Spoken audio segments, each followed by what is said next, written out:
You're now watching Lena Blue TV. Breaking news, everyone. Someone has pissed Shani Toin the fuck off. The fuck off. Isn't that some shit? Yeah, it's some shit, Kathleen. I don't know, man. I gotta say, she's pretty sick of the shit now. Pretty sick of that shit. Wait, is that her? Shani, come on, get closer. Get out. Shani Toin, what do you have to say for yourself? Yeah. Ain't no Mrs. Nice Guy. I've been the nice guy for way too long. Fuck it, time to hit the bullseye. Fall back on these niggas. Know they watching, know they plotting, know they trying to find a way to get deep inside my pockets. But I'm solid. Can't no bitch get me to be modest. I've been sleeping in my shell since about last August. Shani Toin, how you doing? I'm good. How are you? I'm doing pretty good. It's good to have you here. Thanks for having me. So this is your first interview. Yeah, actually it is. So, kind of nervous. How long have you been doing it? I've been doing interviews since college. Like I started in college. One of my friends, one of my colleagues, his name is Dunn. We call him Dunn. That's his last name, and he owns a security company, Alpha Security. And he was like, "Oh, you should do interviews," and I was like, that sounds like a good idea. So just people around school, people around the neighborhood, just in town, I just started interviewing them. And just from there, it just started to go, just fly. But I never really seen myself doing this. So this is something, that I'm getting used to over time. So, yeah. Well, you're doing pretty good. I looked at some of them. Thank you. Your channel, so yeah. I'm still learning. Shani Toin, how did you get the name? Well, my first name is Shanice. So Shani is short for Shanice, and then my middle name is Toinette. So Toin is short for Toinette. So yeah, that's how I got it. Right. The way that Toin is spelled, it's not the usual way. Yeah. So is it? What is it? Where does the name originate from? Well, Toinette is from Antoinette.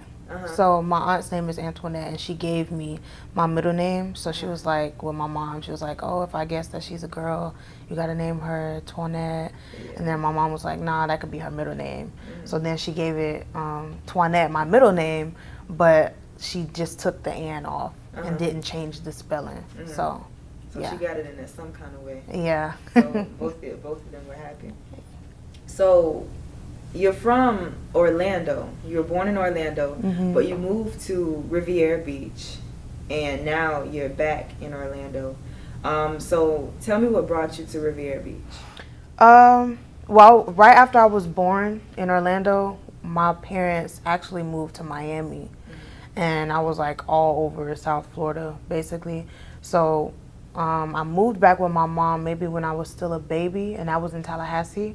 And then when I turned 5, I moved here with my dad, and then I've been staying here since I was 15. And then from there, moved back to Tallahassee with my mom. And then after I graduated high school in Tallahassee, that's when I moved to Orlando for college. Right. So I was just like jumping around a lot. Right. So what was it like growing up in Riviera Beach? You were from 4 to 15, right? Yeah, well, like from 5, 6 to 15. It was, I don't know, it's something about the city that's just like home for me. So whenever I come here from Orlando, I just feel like at home, like comfortable. But growing up, it was just, I don't know, I had a pretty decent childhood, I would say. Had a lot of freedom when it comes to like playing outside and stuff. Yeah. I had like my dad, he's like well known kind of in the area we were living in on S Ave. So a lot of people knew him from like, just his name or how long he's been down here. Right. What did he do? Like what, as a profession? How was he known? Cut hair and what else? He was just one of them people that been around here so long that people just know him. Right. But mainly from cutting hair. That's how a lot of people know him. What school did you go to when you were here? I went to Washington Elementary, then Really? Then I went to Watkins, then I went to Gardens my 9th grade year, and then I moved after my 9th grade year. What year did you graduate high school? 2018. Oh, 2018. Yeah. Okay. because I went to those same schools. I went to Washington Elementary, I went to Watkins, and I went to Palm Beach Gardens for like all the years. The only time that I went to another school was in elementary school, 5th grade. Really? But yeah, when did you graduate? 14. Oh, okay. 2014. Okay. Yeah, so that was, I don't know. Could you have been there in 9th grade? In 2014? No. You started I don't think 2015, so. high school. Wait, no, I could have, yeah. Because 2015, I was a sophomore. And Really? Yeah. I remember either I was moving and becoming a sophomore or I was already a sophomore. Okay. But I do think 2014, I was a freshman. How was that move for you? Like, you're moving these different locations, and then you have to go to another school. You have to get new friends and just kind of get used to new environments. How was that for you?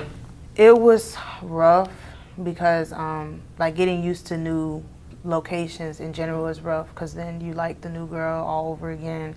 But I got used to it. I just got used to not having friends like that. The people I did make friends with was just like associates or something like that. But I don't know. Eventually, I was just like, I'm moving again. Okay.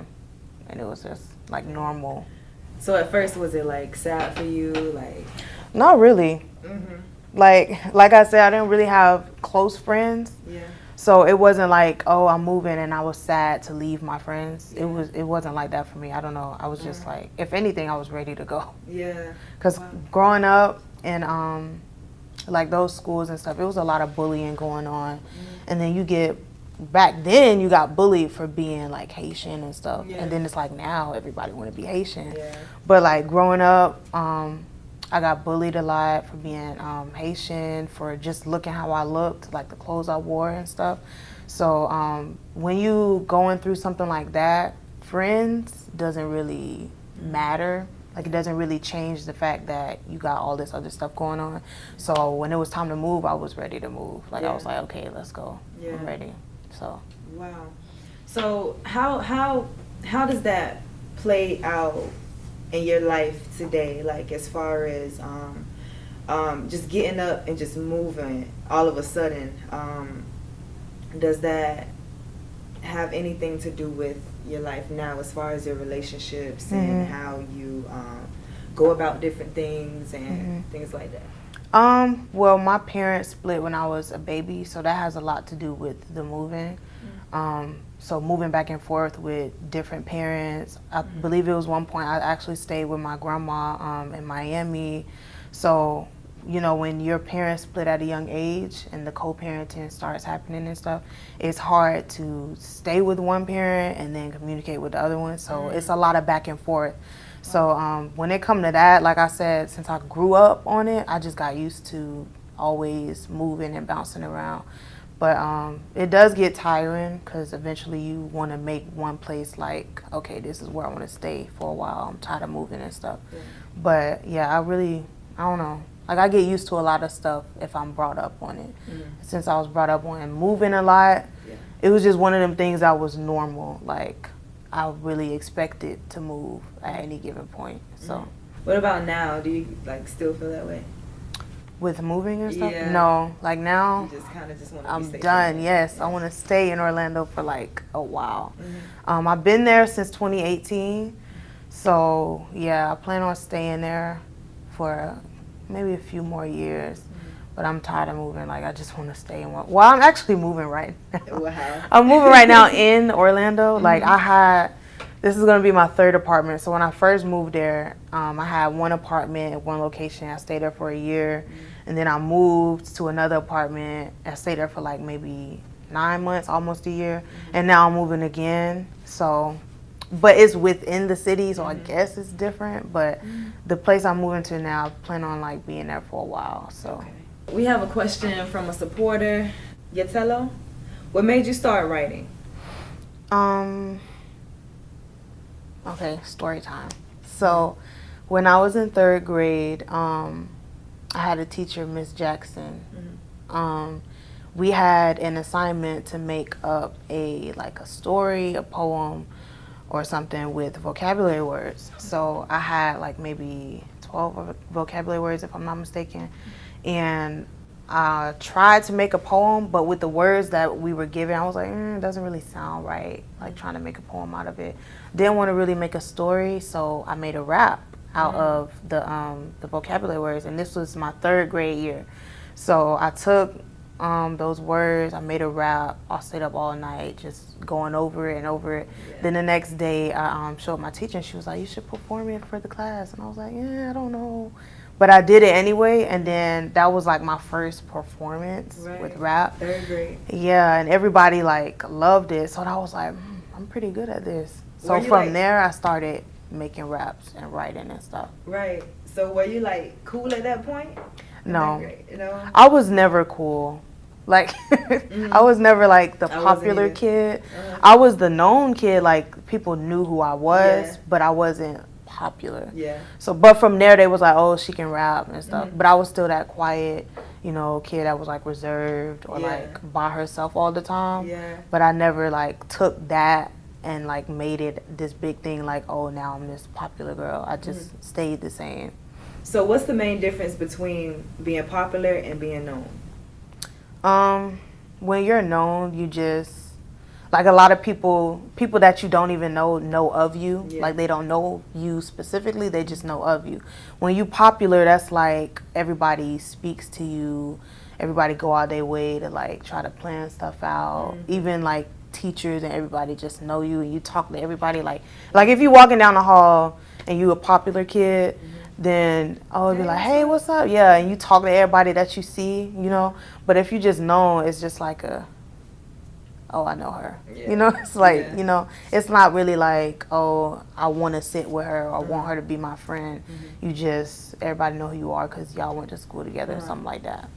Did people think or assume that you were just like this mean person because you didn't really communicate and you stayed to yourself? Most definitely. A lot of people think I'm shy because I don't talk, when really I don't talk because I don't want to talk, or like I don't know nobody, or just not that interested to start a conversation with somebody. But yeah, a lot of people thought that I was like mean or like just don't want to be friends with nobody. That's just my face. Like I just have a, you know that word. So a lot of people looked at that as me like being this girl that nobody really wanted to talk to because I was mean. Yeah. But I was just like, I'm not mean. That's just how I look. Yeah. So a lot of people was like scared to talk to me or say something. But I don't know. I just always been like, okay, I don't care. Before we get into your latest project, Takeover, are there some previous tracks that we should know about? Any ones that are significant? Ones that got great feedback? Yeah, I started off with just like YouTube beats. I wouldn't buy them. I just use them and then just put it like on SoundCloud and stuff. Let me see. My song, that song, Let It Go, Before Now, like all of those were like some songs that I got a lot of feedback from just because they were so real and honest. I started off just making songs about like how I grew up and just how like the type of person that I was. So being that nobody really knew me like that and they heard like the songs and was like hearing like who I was, it was like, oh wow, she, you know, she's speaking now about who she is, this girl that never used to talk, and you know, stuff like that. So I got a lot of feedback from it in that sense because I never really would talk or share anything about myself. The significant ones to me are the ones that don't get the most buzz. So the song that everybody think is like popular is not like my favorite one. It's like, oh yeah, I like that song because I made it, you know. But my favorite ones are not the ones that really, you know, get as much, you know, feedback and views and stuff. But actually my favorite one is Before Now, the song that I made. I believe it was either the 3rd or the 4th one, if I'm not mistaken. That one is the one that kind of puts a narrative around how I grew up. So that one is the one that I would want people to go to figure out like who is, exactly.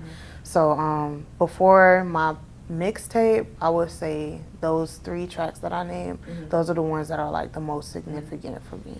So Before Now, and the other 2 were?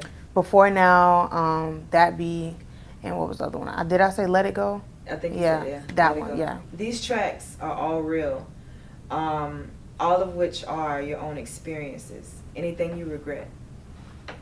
Like song-wise, creating? In life? Oh, no.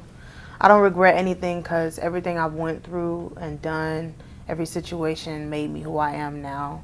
So it's some stuff that, you know, I didn't really wish I didn't have to go through. Right. But I know everything is like a process. Everything happens for a reason.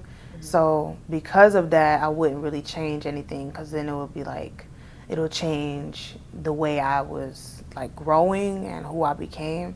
So yeah, I don't regret anything. We have another question from a supporter. I am Desi.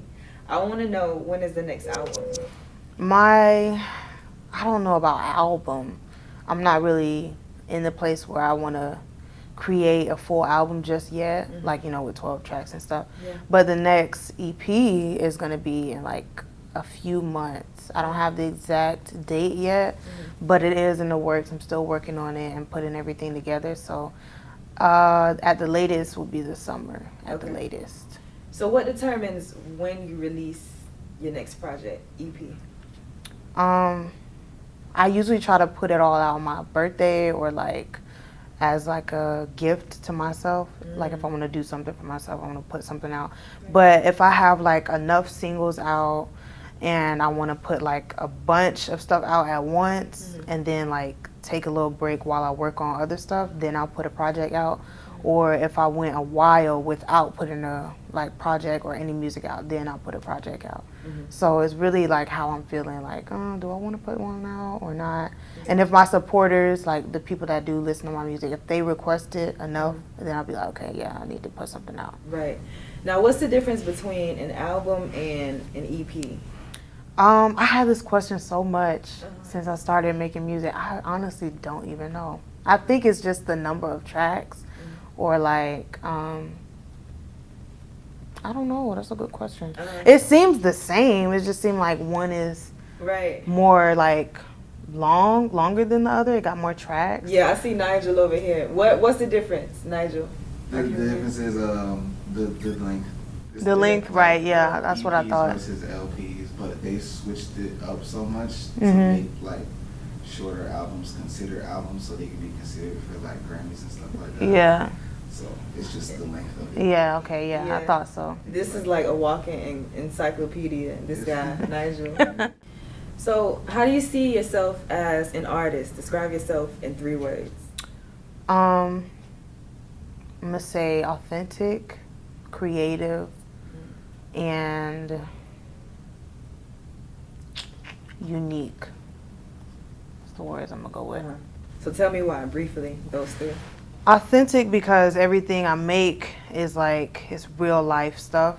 I'm never lying or like pretending to be someone else. So all my songs, every situation you hear, it actually happened or it's happening right now. Creative because I try to put my own spin on stuff. I don't want to seem like somebody else. I want it to stand out like, oh my God, nobody ever did that before. Or like just something that make people say, wow, that was different. And then I'll say unique because I don't know, my look and my sound is different from the female artists that's coming out now and the local artists that's out now. That's why I'll say unique because it's not the average female rapper or artist. Right. You have this unique look. Speaking of looks, what inspires your style? I take a lot of like inspiration from like artists, old school artists. Yeah. So like the 90s look I'm really into. But I'll say I started forming like my actual style when I cut my hair.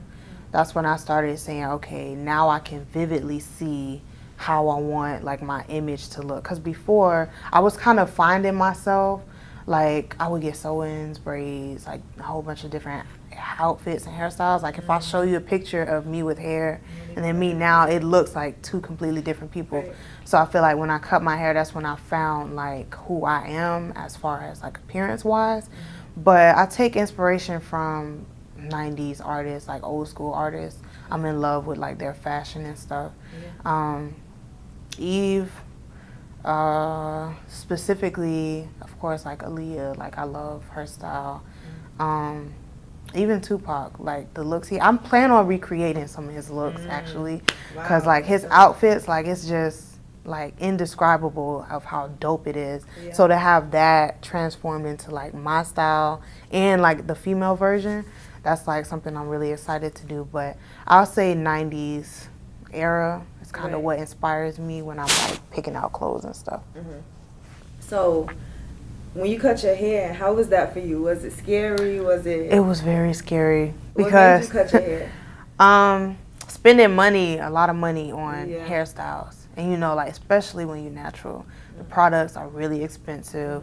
And then I got tired of doing my hair every morning. Like my hair was really thick, so it was a lot detangling it and then like twisting it at night, waking up trying to do it and stuff.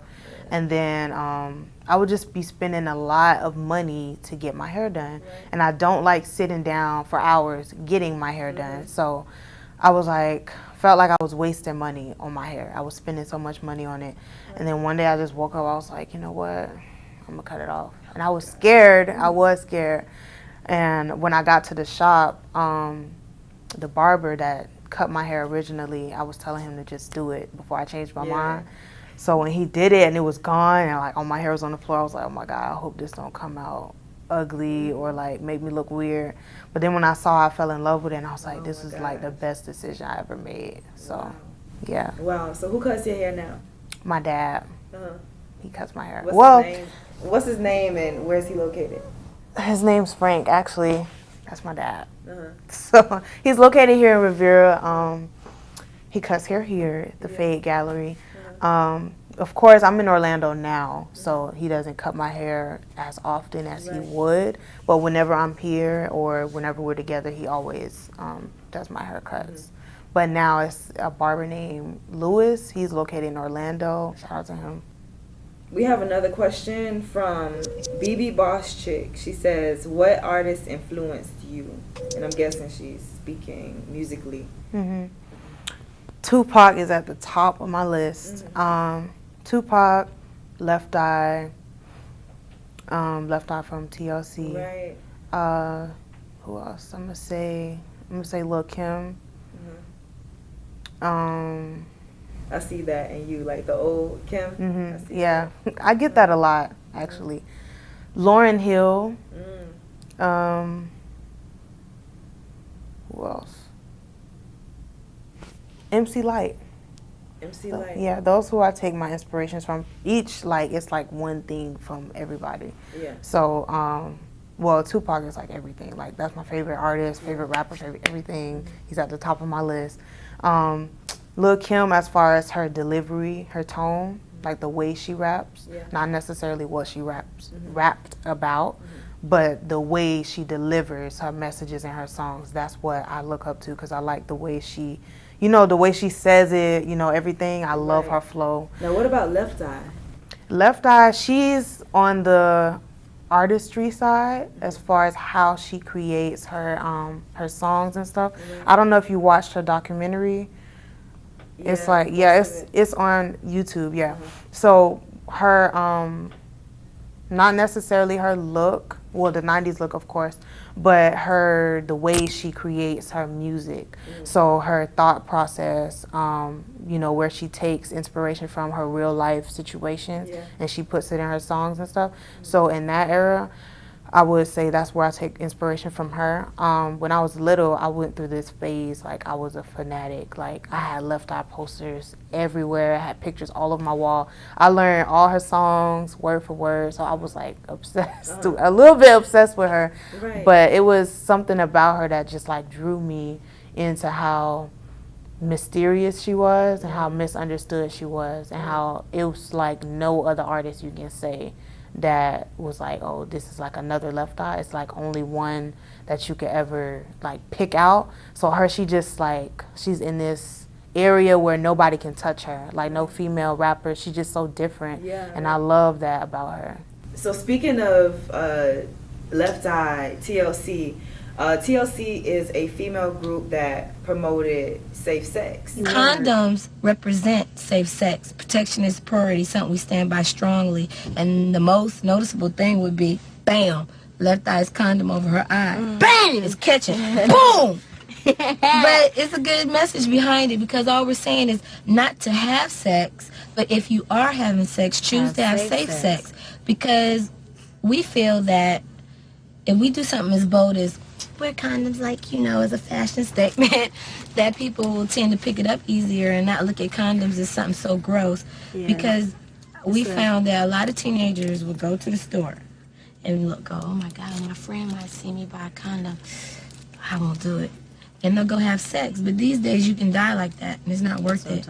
So all we're saying is make it Condoms are not nasty, They're not nasty. okay? Part of everyday life. When you Comfortable, see a condom, you should say, oh, that's just You'll a go buy condom. one. You'll say, even Right. if you don't want to Not use it, you yucky. can just wear it on your clothes. And if you choose to use it, it'll be there. We just because I don't think there'll ever be a day on this earth where everyone will be sex free. I mean, really, let's have reality check, because some people it's a disease, you know. Right. But hey, for those people that are having sex, we're here to say have sex. Because some people think we're promoting sex, and it's not We're that. not- Trust not me, at all. believe it. Because it's something that happens, and like all our songs on the album, it's something you can relate to, something that happens every day in reality. People do have sex, and all we're saying is choose to have safe sex. And you also promote safe sex in your music. So, why is it important to practice safe sex? So you don't, catch anything. You want to make sure you're being healthy. Of course, for obvious reasons, you don't want to catch like a disease or anything. A lot of artists these days, they talk about sex a lot and, all that, but they don't really mention how, make sure you're being like protecting and, doing the right thing. So I just want to throw it out there like as a reminder, hey, everybody is dibbling and dabbling in it, but just remember this one little detail. Make sure you wrapping it up. Make sure you're being safe. Why do you think that the industry doesn't promote that? I guess because it don't sound right when you making a song. Like if they want to talk about something raunchy and just like nasty, nobody really want to throw in, use a condom. So I guess maybe that's why. But you can find a way to spin it. Right. You can spin it and make it Like sound you good. do. Yeah, like put a little metaphor in there to where it's like you're not saying use a condom, but you're saying use a condom without saying use a condom. Yeah. Like you're using different words with it. Right. But I don't know. I guess people don't really care to mention it, or maybe they just think that, since everybody living their own life, so if you want to use it, then go ahead and use it, and they don't have to be that reminder. But you got to remember, you got like younger people listening to it, like younger kids and stuff. So a lot of people aren't educated on like having protective sex and stuff. So I don't know. That's a good question. So in my opinion, besides it being this, agenda, on a smaller scale, I would say that it's more daring to say, like just to do something risky is like so cool these days. But I don't know. I think we need more of you when it comes to that. Yeah, definitely. Yeah, because I know it's probably a lot more other artists that do mention it. They just not like up there with enough like attention. Yeah. But I'm pretty sure it's like a bunch of other artists that promote it as well. So, as you mentioned in your song, that you said, I had to defend what most can't understand. Wonder why I dress like a boy in baggy pants. And why do you dress in baggy pants? What do you mean by that line? When I was growing up, I was a tomboy. I'm still a tomboy. I just kind of like add a little girly flavor to it now that I'm older. But when I was growing up, I was real rough. I would like dress like a boy. And it was just because, not that I didn't want to be a girl, I just was more comfortable doing boy things, like climbing trees, racing, riding bikes and stuff. So I was like real conservative. I didn't really, when I started developing, I didn't really like that I was growing breasts or growing, stuff. So I hid it a lot because I was more comfortable with like, baggy jeans and stuff because that's what I grew up wearing. Like I grew up in like, you know, comfortable clothing, like boy clothing, I guess. That's also why I got bullied because of how I dressed. But at the time I didn't care because that was like my go-to, that was my preference. But that was really, I don't know, that's how I loved to dress growing up. I hated dresses. Like, you couldn't do nothing to get me in a dress when I was little. Like, I absolutely hated it, skirts and stuff. Yeah. So. You said that you didn't care. Like, usually at that age, how old were you when you started to do this? And they were like... It started when I was in elementary school all the way up until 8th grade. So elementary school, like usually at that age, kids are like, they don't have that mindset to where they just don't care. Like, you know, they would take it and, you know, like really apply it to themselves. Like, oh, maybe I am this or maybe I am that. So how did you just gain that attitude? Like, I don't even care, like what you guys say, like. Growing up, I kind of matured at a young age just because, like, I was raising my siblings and stuff. So in some areas, I didn't really have a childhood. So when I was getting bullied, of course, at first, when it first started happening, you know, it made me upset. I was sad and stuff. And I did start, like, comparing myself to other little girls and stuff. But then I started fighting, and it didn't matter anymore. Like, I started defending myself. So now... anybody who had anything to say, you know, I was like, okay, what's up? I don't care. You could talk about this. Do you want to fight? That's kind of was my mindset, like, growing up.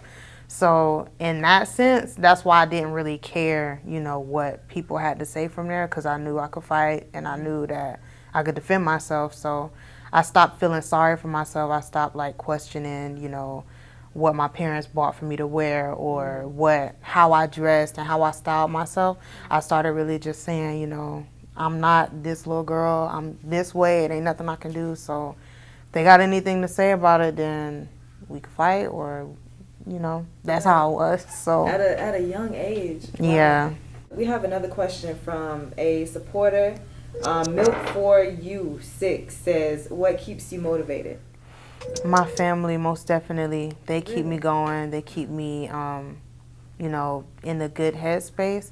I'll say my oldest sister, Desi, she's the one that keeps me going for real. Yeah. Like, she sees everything, all the behind the scenes, everything. Like, me in the studio, me writing, photo shoots, video shoots, everything possible that you could think of with this music stuff, my big sister has seen. So I get discouraged a lot, and she's always there to say, nope, come on, do it, get it done, don't give up, you know. And my dad, my parents, a lot of my family members, they started, like, supporting me when they saw that this was serious, like I was taking it for real. And they always there to remind me that I'm talented and that I can do this. So I just keep going, you know, they keep pushing me, so I just keep going, I don't stop. And of course, God, of course. Yes. So usually we don't get the support that we're looking for. Like me, I don't necessarily get the support that I want from my family or that I expect. You know, usually, like, I have older people in my family, and usually they're like, oh, if you don't go to college, if you don't get a job, you're not going to be doing anything. Yeah. So just to have that support from the family is huge. Yeah. I would think. Most definitely. It didn't start at first. It didn't really start off with, like, a lot of support because it was like they kind of looked at it as something that, oh, I want to make music, and it wasn't really serious. When I kept going, like when I just was always in their ear and they saw that I continued doing it, that's when it was like, oh wow, like, she's taking this serious. And that's when everybody started hopping on the train and, you know, just being there. But ever since I was 4 years old, I've always said, I want to be famous, I want to be famous. And it never changed. Like, my answer never changed. So when they look at that, it was like, you still saying the same thing from when you was little? And it's like, that's crazy. So they just continue to see how hard that I work and see how I'm taking this really seriously and how, like, much my passion is, how I love it, and that's what made them say, okay, we got to support her because this is really what she want to do. Right. So, and it feels so good. Like, not all my family, but my immediate family, you know, they're the ones that's there a lot with the music stuff, and that's all I care about. So, Right. When you reach the point of fame, do you think that you'll be satisfied overall? like in life, I definitely feel like I achieved my lifetime goal career-wise. Satisfied, I would say, satisfied in the sense like I finally made it, you know. But as far as like happiness and stuff like that, of course, that's something that you always got to maintain. You always got to work on. But I'll feel like a little bit of a weight is lifted off because I don't have to either work as hard as I was working to get there. So I'll be satisfied in that sense. But it'll kind of be hard to tell until I actually get there to see like, okay, now what's next that I have to, you know, reach? What goal do I have to achieve now? So I think in some areas, yeah, I kind of would be satisfied. You mentioned happiness. What makes you happy?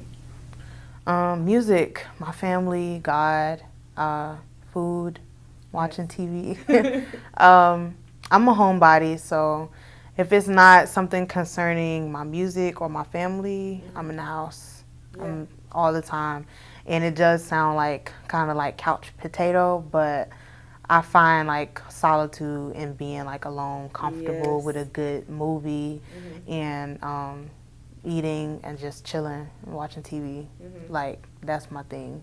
Like I like doing that. Yeah, it beats everything else. I'm telling you. You know, that's you only worry about your space, so it feels good. In your music, I could have sworn that I heard you say something about, you know, keep your gifts to yourself, keep your nookie to yourself. Why is it important to keep your gift or your nookie to yourself? I think I know what song you're talking about. I was trying to think. I'm sitting here thinking like what song. I think it's when I was like wear a helmet or something like that. I don't know. Could have been, I don't know. But I think it's important because that's one of the main things us as females have that's precious. Something that you shouldn't give up as easy. Because once you do, it's like now you become like easy, or now you just make yourself look this different way other than like, what's the word I'm looking for? Wholesome, I guess. So when you give it up so easily and you just, especially to multiple people, of course there's your reputation and then just you as a lady, like as a person, that kind of makes you feel like, dang, what do I have to offer other than giving up one of my most prized possessions so easily to anybody. So I feel like that's one thing you should definitely cherish. And I think like in the Bible where it says, you know, wait till you're married to give that up. That's why it's so like vital that you like keep it and protect it, because once you give it up, that's like something you can't get back. So that's why I feel like it's so important. You need to keep something like that to yourself. That's something you share with somebody that's like not just like somebody you just met, you know, like a husband, a wife. For those who don't believe in marriage, then I'll just say somebody that you know is like there. It shouldn't be something that people just throwing around. I mean, for males too. I mean, I think it applies to males too. It's not good to just throw that like anywhere because you can't get that back. So once it's gone, it's like, all right, now you done did it. So with the music and stuff that we have, you know, going around and how loosely everything is done, some women would feel like this is, you know, their gift is like all that they have to offer. So how do you like tell yourself or train yourself like, hey, like this isn't the only thing that I have to offer? How do you realize that you have other things that you can give, you know, I guess here, as opposed to, you know, giving up your temple? Right. That's a great question. So when it comes to that, I feel like a lot of females don't realize that a guy can get that from anywhere. Anybody can give it up easily, but not a lot of females have the right mindset. Not a lot of females' heart is in the right place. So yeah, you know, you have guys who crave that, who's only looking for that, but then there's this side that like guys don't talk about that they actually do look for in a female, which is the mindset. Like I mean, it's easy for a guy to get sex. Like they can get that from anywhere, from anybody, you know, but it's not easy to find somebody who's like right in the mind, who's really have a good heart and can take them somewhere that's more than just a good time. So like, for example, if you were with a guy and he's like been through like hell in his whole life, and you think that giving him that is gonna make him say, oh, she the one. Like he's looking for more than just that. You have to like really dig deep, and I feel like every female has it, but you really have to dig deep within yourself, and it's about knowing who you are and knowing your worth to know that I have more to offer than just this. Like if you know like what type of person you are, then that's from there you can decide you have this quality, you have this characteristic, you can offer this, this, and that, whether it's just knowing how to cook or just having good advice to give somebody or a good conversation, you know. It's way, way more than just physical, because that feeling is temporary. So when you don't have that and you really don't have nothing else, it's like that's when things start to fall apart, because it's like, what can I get from you that I can't get from everybody else? Like, who are you as a person? Like, if that wasn't even a thing, how would we make it? Like, how, you know, who are you as a woman or as a man that can keep me with you or keep us growing together? So to kind of shorten the answer, I feel like it's a mindset thing, and just knowing, you know, who you are, like your worth, and loving yourself definitely, because if you don't know what type of person you are, if you don't know you, if you don't love yourself, then you're always going to think this is all I have to offer. If you don't really know, like, you know, who you are as a woman or as a person. So, yeah.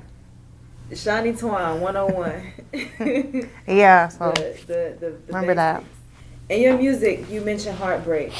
How does heartbreak grow tough skin, and how do you use the heartbreak as motivation to not only move forward in life, but to just be? Heartbreak teaches you a lot, boy. Like, I was in a long relationship, and I think it was probably my first serious relationship, and went through like countless heartbreaks and stuff. But when I finally came out of it, I was like stronger than ever. I know how to peep game. I know how to know what I want and don't want from somebody. So when you get your heart broken, it depends on the person, really. You either gonna take that and become stronger and learn from it and know, like, okay, future references, I'm not gonna put myself in this position again. Or you have the people that's gonna sulk in it and sink and just dwell on the depression and end up making the same decision, the same mistake over and over again. But for me personally, I definitely took that like, okay, this ain't gonna happen to me again. Like, I'm about to make sure I'm on my P's and Q's. Like, what makes you say that though? Because like you said, somebody could easily just be like, you know, just continue to go through that again. But what made you say, no, this is not me, I'm not gonna go through this again? I don't like the feeling of getting my heart broke. I hate being like mad. I hate being depressed and all over somebody where I could have avoided it. So sometimes I was in a position where I felt like, oh, this is my fault because I stayed with him. So it's a lot of positions I would put myself in where I felt like, yeah, you know, he broke my heart, but I'm the one who stayed. Like, I'm the one who put myself through it. So why should I feel bad for myself? So now it's like, what you gonna do? You either gonna progress and not make that same mistake, or you gonna just blame it on the dude and not take accountability, because you know you saw the flags, you saw all the signs. Not saying you deserved it, but you could have avoided it. So moving forward with me, I don't like feeling that way, and it's real risky because you don't know who is going to break your heart. Like, it could start off good and then shit just go left, and now you back in the same position. So it's scary, most definitely, but at least now you can like notice the signs and get out of it quicker, and the heartbreak won't be as bad. But it's kind of like a game. Like, you just gotta know how to play it. Right. Wow. Yeah. Typically, we tend to just blame others for, what happened and how we feel, and we don't really take accountability, on our end. And that's the most important part of everything you go through. You got to take your part in it too. Like, what part did you play? You can't really blame it on the other person all the time, because sometimes what you did or said could have had a place in it too. So that's another part that's kind of a hard pill for a lot of people to swallow. Like, I got to take responsibility for this too. Right. And I feel like it somewhat frees you in a way. For me, like, when I admit that I did something wrong, it's kind of like a weight lifted off of my shoulders. And not only that, I also learn in the process. It's a place for me to learn. And grow. You come to terms with it like, okay, yeah, it was me. And then that's when you can really start to heal from it. When you finally, like, come to terms with everything. We have another question from a supporter, Queen Solo. I want to know, when having a writer's block, what helps you push past it? Well, whenever I'm having a writer's block, I just stop, because from that point, everything I do is going to be forced, and it's going to be like I'm trying to just come up with something. So what I do is I just take a step back. I don't like being frustrated when I'm making music, because I don't get nowhere. So if I have a good beat, but I just can't think of what to say or the next line, I just be like, okay, let me just rejuvenate, like maybe take a nap or like eat something, watch a show or something, and then come back to it later. Right. I think when you're having writer's block, it's good to do that. Just take a step away and like rethink everything, calm down. Because me, when I have writer's block, I be like mad and real frustrated. So if you like that, then you definitely need to be like, okay, let's stop for a second and just come back to it. So that's what I do. I just like take a little break and then come back to it later. What do you stand for? Loyalty and honesty is my big things. Especially honesty. I'm gonna put that at the top. Honesty is the number one thing I stand for, because it like is with everything in life in general, business, music, everything you do, people you talk to, relationships. Honesty is like one of those main things that you have to have. And not a lot of people can be honest, because the truth hurts and it's hard to say the truth. But you rather do that than come up with some bullshit answer or some lie or something. But I definitely say honesty. I hate liars. That's like one of the worst things you could do to me. Like, it's like, why do you have to lie? Like, why are you lying? Why? Like, I don't understand. So liars, oh my God. Yeah. One of the main things I hate. I think people may be afraid of the reaction that they're going to get, but not really knowing or understanding that truth gets respect. Yeah, exactly. Exactly. I would also rather the truth too over a lie. Like, even if the truth hurt my feelings, I can respect you because you told me the truth. Yeah. Because it's like later down the road, if you were to lie to me and then I find out the truth later, it's, it's different. So, like you said, respect, it comes back to that. Like, if you tell me the truth, no matter how raw it is, you always get respect because you were honest about it. So, most definitely. What's your biggest fear?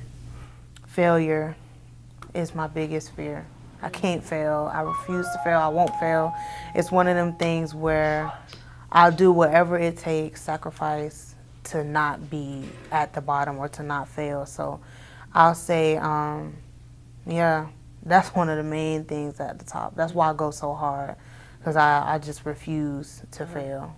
So when you do fail, how do you take that? Like, how do you take that failure or that L and turn it around and make it great for yourself? I look at failures not necessarily as, oh, you lost or you didn't make it. I look at it as a not yet. So it's like say if you didn't get where you wanted to be, like if you audition for something, it's not necessarily a no, it's like a not yet. So maybe it's just not your time, or maybe you just got to put more work in, or maybe there's something that God wants you to learn first before he elevates you to another level. So whenever I do fail or take a L, I just look at it as everything happens for a reason, and there's a reason why God didn't want me to do this or make it here or there. There's a reason why I had to go through this and learn this before I'm able to get a yes from him. So I feel like if you look at failure in that sense, it's not really a failure. It's more like a lesson or like preparation for when you do finally get it. Right. So if you weren't creating music right now, what would you be doing? I'll probably be doing makeup. Really? Yeah, like I didn't notice how much I actually love doing other people's makeup until I started doing other people's makeup. I don't see myself like physical therapy. I told you, I mentioned that I went to college for that. Yeah, you went to Valencia. Yeah. Therapy. So why not physical therapy? Because I don't know, like that's just not what I love. It's just one of them things where I'm gonna be a physical therapist because they make a lot of money and the job looks easy. You know, that's why I kind of went with that route. But I don't really. That's not what my heart is. Or like with anything else, I don't see myself doing nothing but music. But when it comes to, if I had to decide, it would be makeup, something in that field, like cutting hair, doing hair, makeup, doing eyebrows, lashes, facials, stuff like that. I see myself doing that. Do you see yourself being a speaker at all, in any kind of way? Yeah, I can see that. Like I do spoken word. I used to speak a lot at my parents' church. Like I did a lot of like poems and stuff like that. So I didn't think about that. I see myself doing that too. Yeah. I think I like a motivational speaker or something like that. Something like that. Yeah. Yeah. Because I feel like eventually you would have to say something or just speak at some type of event. Just being the person that you are and the things that you've been through. I don't know exactly what you've been through, but I would imagine that when you have the opportunity to give a testimony, you would. Yeah. You know, because definitely. you don't mind Yeah. speaking. You know. Yeah, definitely. Yeah, I'm gonna say that too. I see myself doing that, helping people. You're in college right now, are you? I'm actually not in college anymore. I dropped out. I did too. In October. It's just not for me, but at least I could say I tried to see if that's something, you know, that I could do. And at a point I was like, oh, I need a backup plan. Like if music don't work out, what I'm gonna do? But I felt like doing that was kind of like shortchanging myself and saying there's a chance I won't make it by having a backup plan. So I was like, I don't really want to, you know, put myself in that position to say that there's a chance I could lean this way.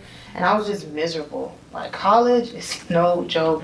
People who got through it and actually graduated, I commend them. Right. Because it's definitely not for me. Like I made good grades and everything. It was just like soul sucking. Like really miserable. I hated going, sitting in class, studying, all that. I hated it.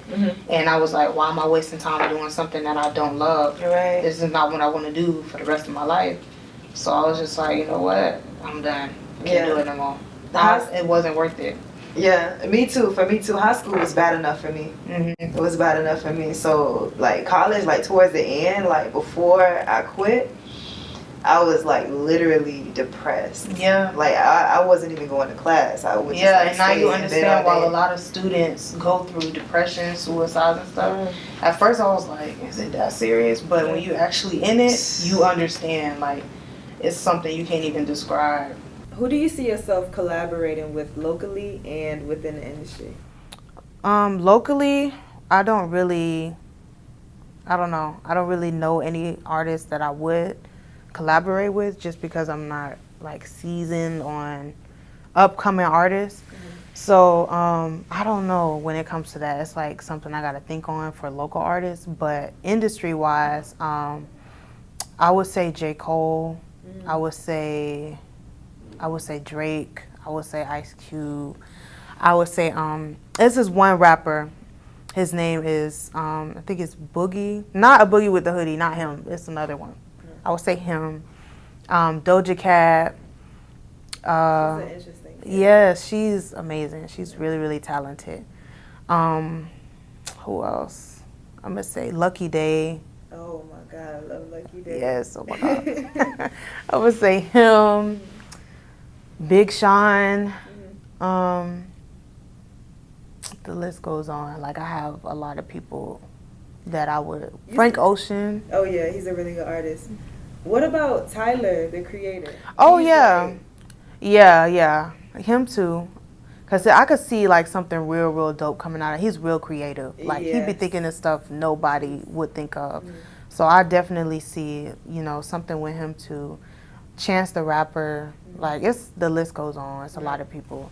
I don't know if like old artists, like maybe Snoop, if he's still. I don't even think he's dropped anything recently. You mentioned Ice Cube. Ice Cube Yeah. is still in the game? Yeah, he is. He just dropped a song, if not last year. Uh-huh. Yeah, I think it was last year. Wow. It was called Ain't Got No Haters. Mhm. And he still got it. So, hey, I'll do something with him. Snoop, I don't know if he making music still.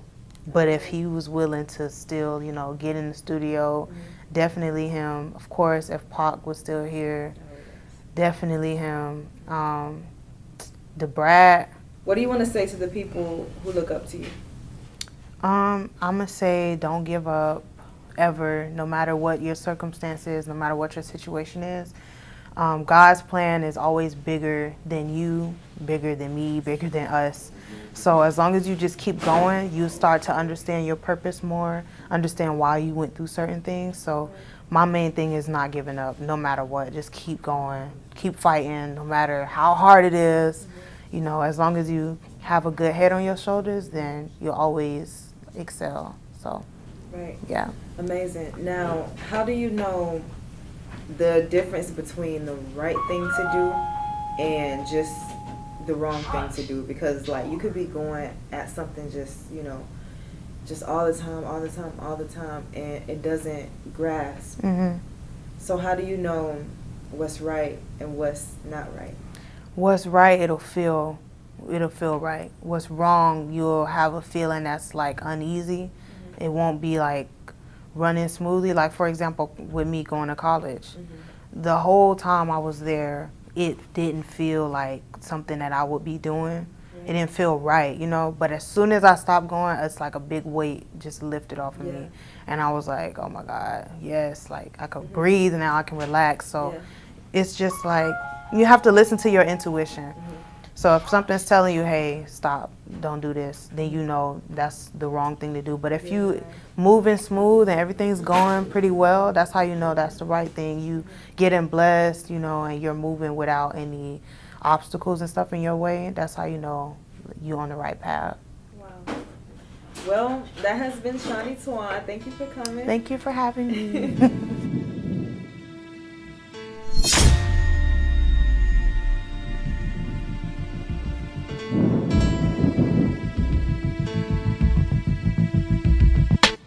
Remember going through hell and back. Matter of fact, I'm still going through just that. Lot of superficial people in and out my life.